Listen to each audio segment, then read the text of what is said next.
अपने कर्मों का फल सबको मिलता है। वीडियो शुरू करने से पहले चैनल को सब्सक्राइब कर लें।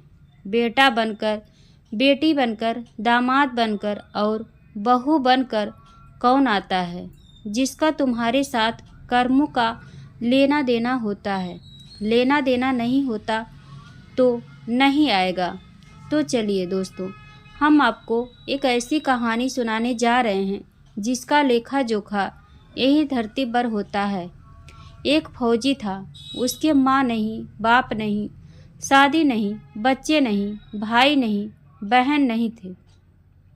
अकेला ही कमा कमा के फौज में जमा करता जा रहा था। तो थोड़े ही दिन में एक सेठ जी जो फौज में माल सप्लाई करते थे, उनसे उनका परिचय हो गया और दोनों में दोस्ती हो गई। सेठ जी ने कहा, जो तुम्हारे पास पैसा है वह उतने के उतने ही पड़ा है, तुम मुझे दे दो, मैं कारोबार में लगा दूँ तो पैसों से पैसा बढ़ जाएगा, इसलिए तुम मुझे दे दो। फौजी ने सेठ जी को पैसा दे दिया। सेठ जी ने कारोबार में लगा दिया। कारोबार उनका चमक गया, खूब कमाई होने लगी, कारोबार बढ़ता चला गया। थोड़े ही दिन में फौजी लड़ाई पे चला गया। लड़ाई में फौजी घोड़ी पर चढ़कर लड़ने गया। घोड़ी इतनी बदतमीज थी कि जितने जोर से लगाम खींचे उतनी ही तेज भागने लगी। लगाम खींचते खींचते उसके गलफर तक कट गए, लेकिन वह दौड़कर दुश्मनों के गोल में जाकर खड़ी हो गई। दुश्मनों ने वार कर दिया, फौजी भी वहां मर गया और घोड़ी भी मर गई। अब सेठ जी को मालूम हुआ कि फौजी मर गया तो सेठ जी बहुत खुश हुए कि उसका कोई वारिस तो नहीं है। नहीं, अब यह पैसा देना किसको? अब मेरे पास पैसा भी हो गया, कारोबार भी चमक गया, लेने वाला भी नहीं रहा। तो सेठ जी बहुत खुश हुए। तब तक कुछ ही दिन के बाद सेठ जी के घर पे एक लड़का पैदा हो गया। अब सेठ जी और खुश हो गए कि भगवान की बड़ी दया है, खूब पैसा भी हो गया, कारोबार भी हो गया, लड़का भी हो गया, लेने वाला भी मर गया। सेठ जी बहुत खुश हो गए। वह लड़का होशियार था, पढ़ने में समझदार था। सेठ जी ने उसे पढ़ाया लिखाया। जब वह पढ़ लिख कर बड़ा हो गया तो सोचा कि अब यह कारोबार संभाल लेगा, चलो अब इसकी शादी कर दे। शादी करते ही घर में आ गई बहू रानी, दुल्हन आ गई। उसने सोचा कि चलो बच्चे की शादी हो गई, अब कारोबार संभालेगा। लेकिन कुछ ही दिन के बाद बच्चे की तबीयत खराब हो गई। अब सेठ जी डॉक्टर के पास, हकीम के पास, वैद्य के पास इधर उधर दौड़ रहे हैं। वैद्य जी जो दे रहे हैं दवा खिला रहे हैं और दवा असर नहीं कर रहा है। बीमारी बढ़ती ही जा रही है, पैसा बर्बाद हो रहा है और बीमारी बढ़ती ही जा रही, रोग कट नहीं रहा, पैसा खूब लग रहा है। अब अंत में डॉक्टरों ने कह दिया कि लाइलाज बीमारी हो गई है, इसको अब असाध्य रोग हो गया है, यह लड़का 2 दिन में मर जाएगा। डॉक्टर के जवाब देने पर सेठ जी निराश होकर लड़के को लेकर रोते हुए घर आ रहे थे। रास्ते में एक आदमी मिला। कहा, अरे सेठ जी, क्या हुआ, बहुत दुखी लग रहे हो। सेठ जी ने कहा, यह लड़का जवान था, हमने सोचा बुढ़ापे में मदद करेगा, अब ये बीमार हो गया। शादी होते ही हमने इसके लिए खूब पैसा लगा दिया, जिसने जितना मांगा उतना दिया, लेकिन आज डॉक्टरों ने जवाब दे दिया अब यह बचेगा नहीं, असाध्य रोग हो गया, लाइलाज बीमारी हो गई। डॉक्टर ने कहा, अब ले जाओ घर, 2 दिन में मर जाएगा। आदमी ने कहा, अरे सेठ जी, तुम क्यों दिल छोटा कर रहे हो? मेरे पड़ोस में वैद्य जी जो दवा देते हैं, 2 पैसे की पुड़िया खाकर मुर्दा भी उठकर खड़ा हो जाता है। जल्दी से तुम वैद्य जी को दवा ले आओ। सेठ जी दौड़ कर गए, 2 पैसे की पुड़िया ले आए और पैसा दे दिया। पुड़िया ले आए, लड़के को खिलाए। लड़का पुड़िया खाते ही मर गया।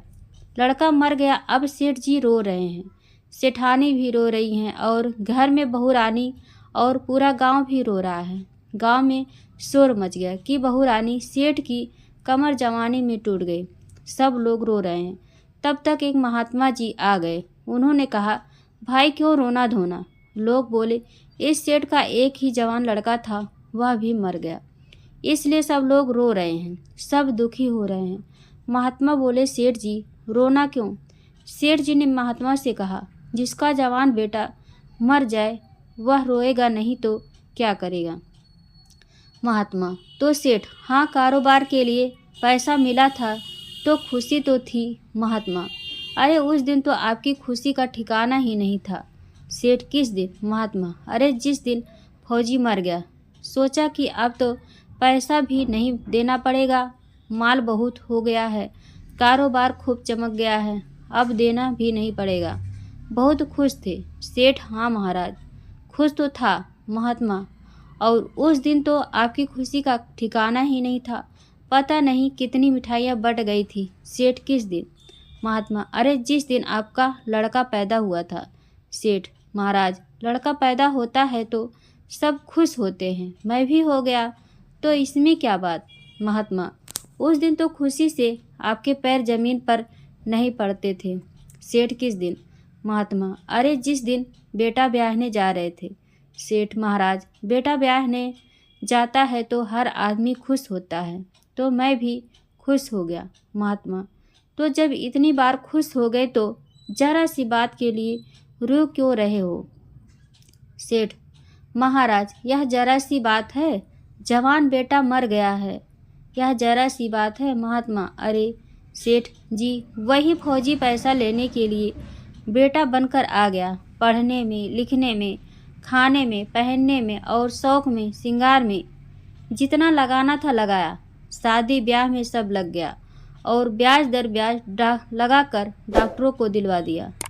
अब जब 2 पैसे बच गए वह भी वैद्य जी को दिलवा दिए और पुड़िया खाकर चल दिया। अब कर्मों का लेना देना पूरा हुआ।